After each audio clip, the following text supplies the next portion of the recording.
folks. We're just leaving the Speedway gas station here in Princeton, Miami-Dade, Florida, US of A. Just got Dixie Lee nice and washed. She was filthy.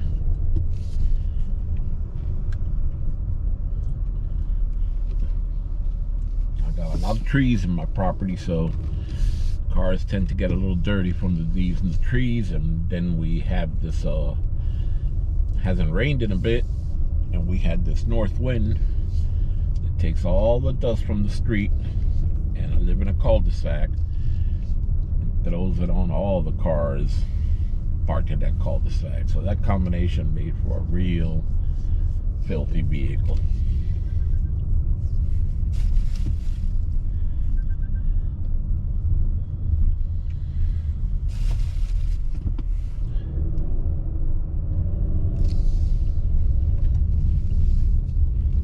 So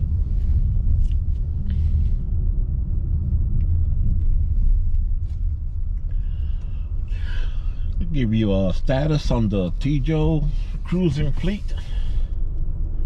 First of all, let's talk about Dixie Lee here and what she got her name, how she got her name, and what she is. This is a 2021 Hyundai Palisade Calligraphy Edition. Has all the bells and whistles that the Calligraphy Edition has. It's a very comfortable vehicle. I'm very happy with it. I call it my retirement vehicle.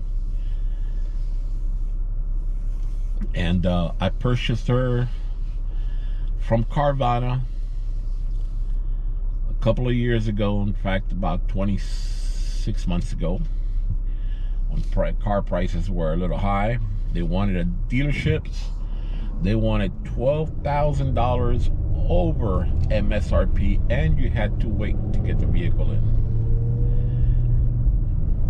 So I bought it from Carvana. It was used, lightly used. It had a little bit over 1,000 miles.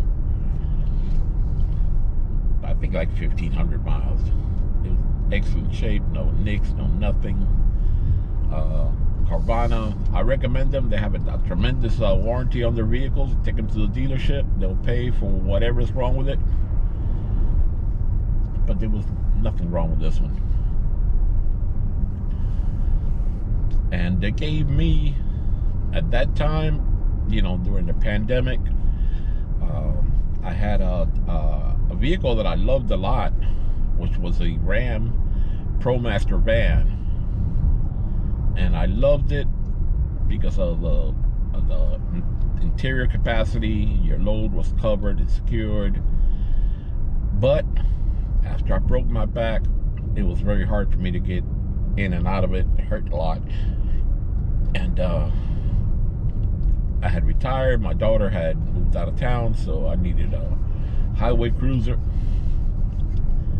And this fit the bill. And I'm very happy with it so far. It only has 12,700 miles because I don't use it a lot, and I have other vehicles that I use, and I'm gonna go into it right now. The other vehicle we've been riding in lately has been my 93 Dodge Dakota that I had since new. I call her Old Blue. And we've been on Mr. Popo a couple of times also. And the ones you haven't ridden on yet is my 95 Jeep Cherokee Severe Package Edition that I got from Miami-Dade County a few years ago. And that vehicle is being rehabbed right now. I had it in my backyard for a while. I've done things to it little by little. I got it painted. I painted it myself. I painted I did the body work. Amateurish, I know, but I did it. You'll see how it looks soon. So what I did is I sanded down all the rough spots. I Had a couple of rust holes that I put Bondo on there and a little bit of mesh, metal mesh, and I was able to get it covered up pretty good. I then painted the sides with a primer and then hit it with a high gloss spray paint from Rust-Oleum.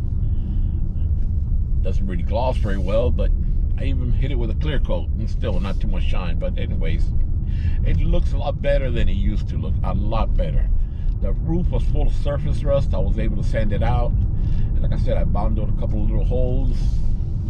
And then I hit the roof and the hood with Rust-Oleum paint for tractors, which is a thick paint that you apply with a roller, and it protects from surface rust. And what I did is you know how bad vehicles look when you hit them with a roller. So I was able to capture is completed. I was able to make the roof look, pretty good, but you can't really see the roof too well from the street. I hit a couple of the areas with the Rust-Oleum spray paint and the high gloss, and then the hood, I wrapped it, vinyl wrapped it, and man, it came out shoddy. It came out so bad and so bubbled that I could have applied for a job for the body shop at Miami-Dade Transit and they would have given me the job. That's how shoddy it was. So I'm working on that now. Then I'm going to do the headliner.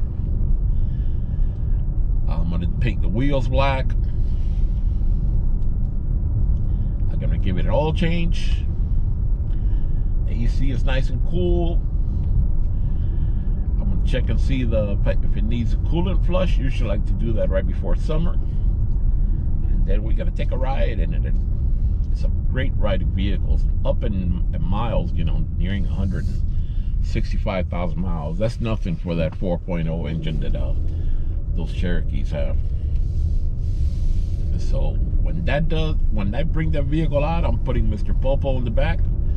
It's got a little bit of surface rust where the PD decals were removed, and I'm going to sand that down and decide what to hit it with rattle cans or attempt to wrap again.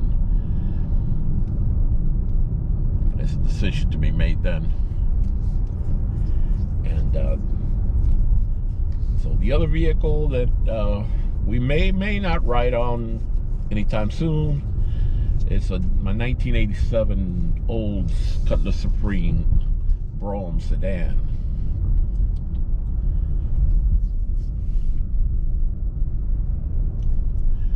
That's got it's over at my mom's house, has a little bit of a fuel leak. Maybe it's something I can repair myself. And I need to change the fluids, and I haven't run it in over 2 years. So I had brand new tires when I parked it.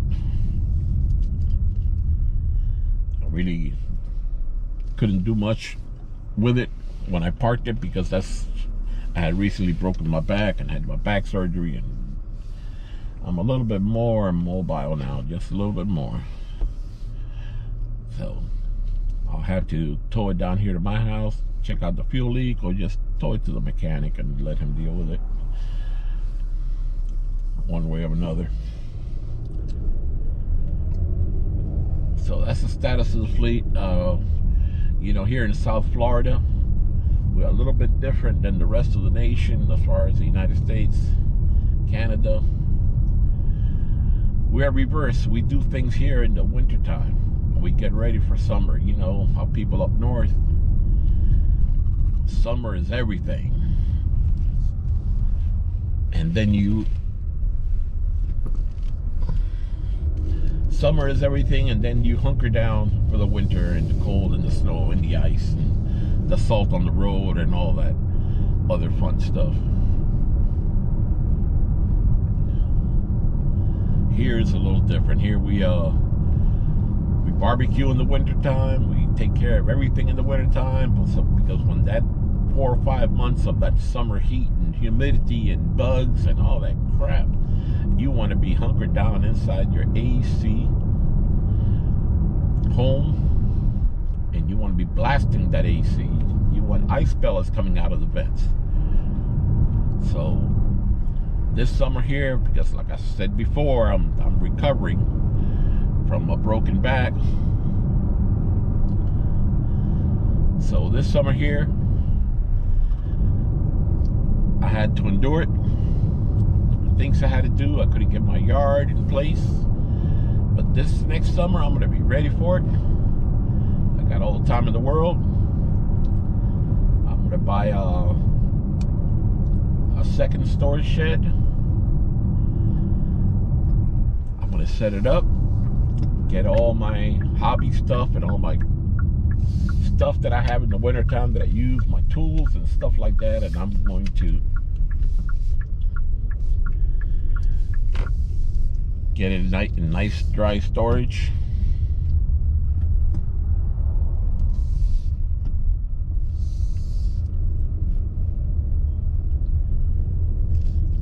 And I'm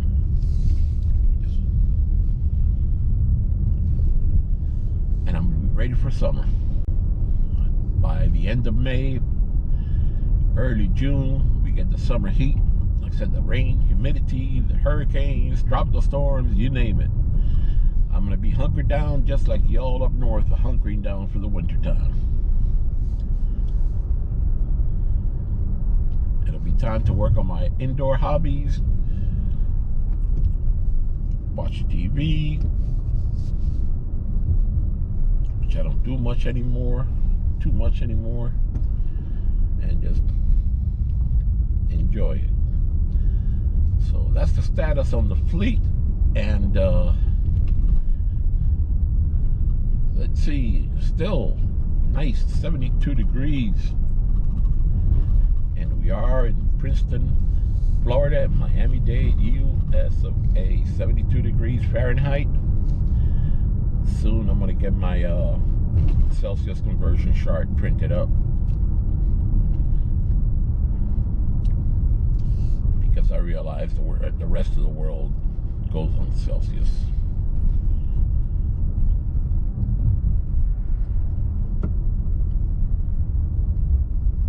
So, all right, folks, whether you're in the water or on the road, don't drink and drive. We need all your skills to survive.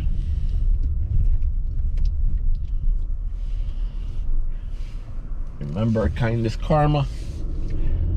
Random acts of kindness do come back to you. So practice it.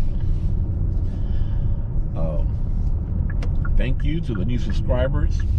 We're at 299 now. I promised myself when we hit 300, it's time to take a ride to the Keys.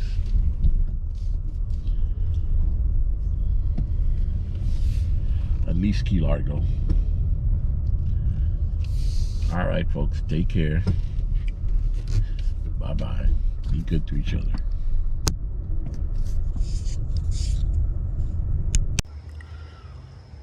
All right, what I forgot to tell you earlier in the video, how Dixie Lee got her name.